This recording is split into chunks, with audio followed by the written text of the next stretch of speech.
cérémonie de clôture, de remise du rapport général du premier forum national de l'enseignement privé qui a été lancé le 25 juillet 2021 au CICES, en présence de M. le ministre de l'Éducation nationale.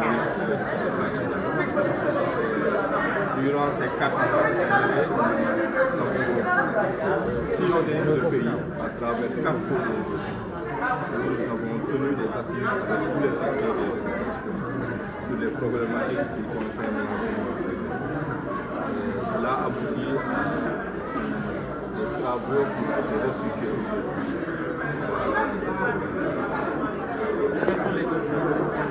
Les objectifs du forum sont multiples. D'abord, c'est de poser les diagnostics sur l'enseignement privé.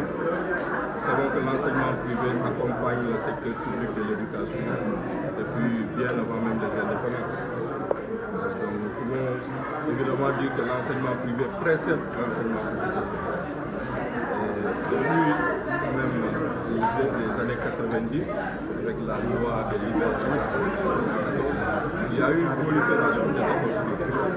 Aujourd'hui, nous ne sommes pas près de moins de 30% d'effectifs d'élèves scolarisés. Cela n'est pas négligeable. Et c'est pourquoi aujourd'hui nous avons posé les diagnostics pour voir quelles sont nos forces réellement et quelles sont nos faiblesses. Voir comment transformer ces faiblesses, les améliorer pour qu'on peut mettre l'enseignement privé dans une dynamique de qualité. Cela a été un des objectifs. L'autre objectif, c'était de réunir les acteurs. Parce que nous savons que nous sommes quand même plus de 3500 établissements au Sénégal, qui sont répartis inéquitablement sur le territoire national. Il fallait aujourd'hui réunir tous les acteurs de différentes zones. Et c'est la première fois que nous y arrivons à travers ce forum. Et nous espérons que les travaux que nous avons reçus aujourd'hui auront oreille attentive auprès de notre communauté pour qu'elles puissent les mettre en œuvre avec tous les acteurs de l'enseignement. Des thèmes plutôt. Nous avons plusieurs thèmes retenus lors du forum.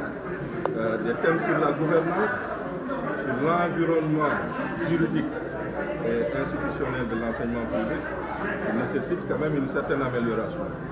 Nous savons, malgré le poids de l'enseignement privé, aujourd'hui au ministère de l'Éducation nationale, il n'y a qu'une division qui la gère. Et cela est quand même une division qui manque de moyens, qui manque de beaucoup de moyens aussi bien financiers que de ressources humaines pour que les politiques en matière d'éducation soient mises en œuvre avec le pays.